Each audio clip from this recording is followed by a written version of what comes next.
Hey, it's Yulinda Renee, aka Doc Yu Roc, and let's talk about therapeutic BDSM.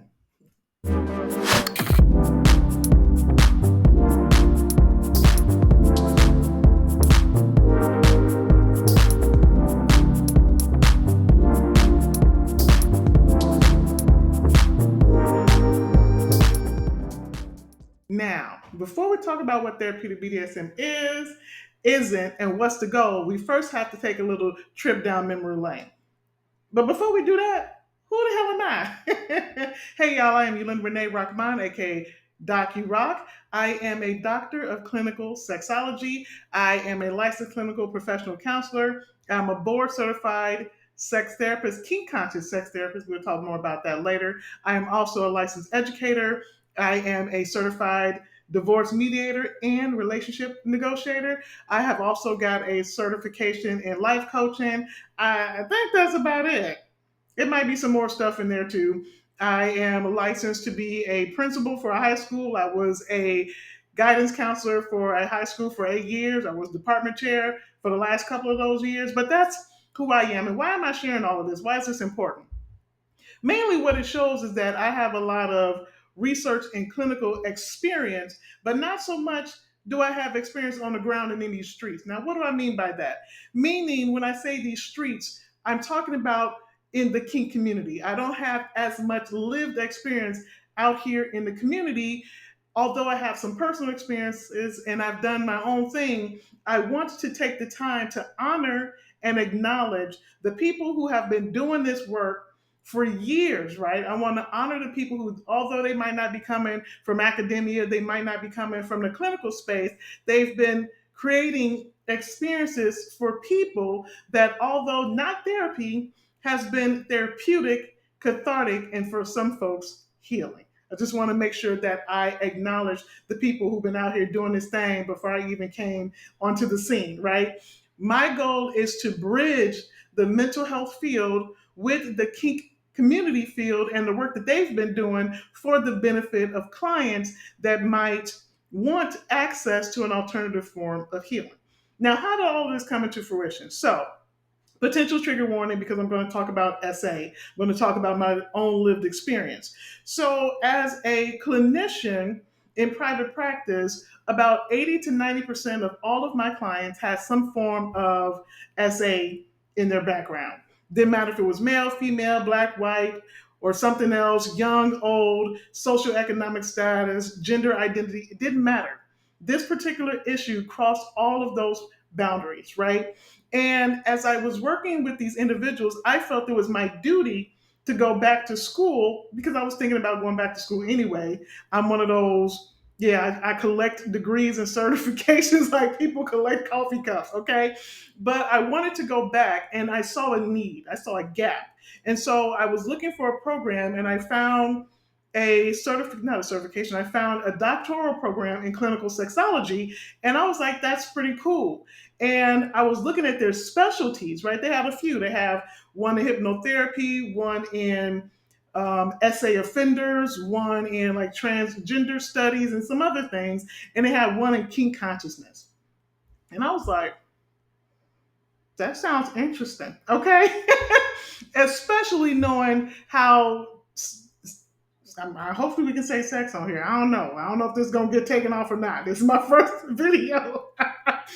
But how taboo it still is, right? We're still not having real honest conversations about it. And it's an issue and it's a problem because when we put people in a position where they are forced to do things in the shadows, on the fringes, things can happen, right? And because it's being done on the fringes, people don't always feel comfortable coming forward to say, hey, there's harm being done. So we need to get all this ish up out the shadows so that we can have real conversations so that we can prevent some of this harm, right? So I went to school and I found that they had this program, right? And so part of my kink conscious certification process was an immersive experience. Went to San Francisco. While in San Francisco, I visited some dungeons, went to a munch. I can define some of those things in the description box. If you don't know what those things are, I can define those for you and talk about it more later. And while I was there, though, I noticed something profound to me. I noticed how people were releasing stuff, right? They were letting things go during these scenes. And I could see catharsis happening. And I was like, wow, I want some of that. I wonder if this process could be beneficial to me. And that is where I really began to look at what I wanted to research for my dissertation. And it was about looking at the potentiality of therapeutic BDSM as a form of somatic healing. I got real specific for Black women with a history of SA because that was my story, right? And I recognize as I've been going through my healing process, my healing journey, that although I've done all of the things, I've done talk therapy, I've done other things, there still seem to be something that I could not release, right? I was having a hard time releasing and purging. And so for me, my essay experience that I can recall was at 13.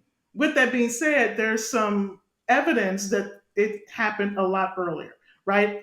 I don't have conscious memories, but there's some things that I won't get into here that lets me know that it's a very good chance that it began earlier. And the age I'm believing it happened and started happening was 4, right? With that being said, I was looking for something.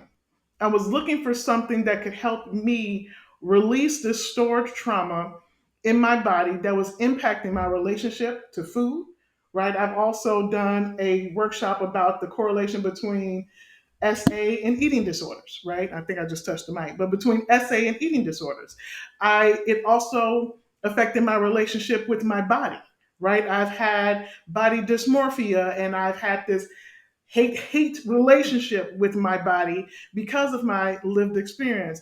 It affected my relationship with abundance and money and worthiness, right? I was really stuck in a mindset of lack because of how I felt about myself because of my SA. And I recognize that this thing has had such a profound impact on every part of my life that I can only assume that other people have experienced something similar, right? Or could be dealing with the the fallout of this in similar ways. And so that began my research. And I specifically looked at Black women because that is who I am, right? And I wanted to do research on a demographic that was not researched, right? And that's the whole point when you're doing your dissertation is to go where there's a gap. And there was a gap when it was looking at how the historical lack of body autonomy for Black American women specifically has impacted us, right, on so many levels. And I was thinking, what resource or intervention or therapeutic model or something could be created for their benefit? And that is how this was born. I've written 3 books about it. If you want to read about them, I'll drop those in the description box below so you can go find out more about what that research entailed. Now I've gotten to a point where it's like, okay, this has all been theory, right? I've been wrote the dissertation, wrote the books. This is all theory. Can we actually bring this to the people? That's the next step, right? The next step is what does it look like to bring therapeutic BDSM to the people? We're going to talk more about it because next video, we're going to actually talk about what is therapeutic BDSM, what it is, and what it isn't, and what's the goal. But first, I wanted to introduce myself and let y'all know where this even started from. All right? Until next time, this has been Doc Yu Roc. I'm out. Peace.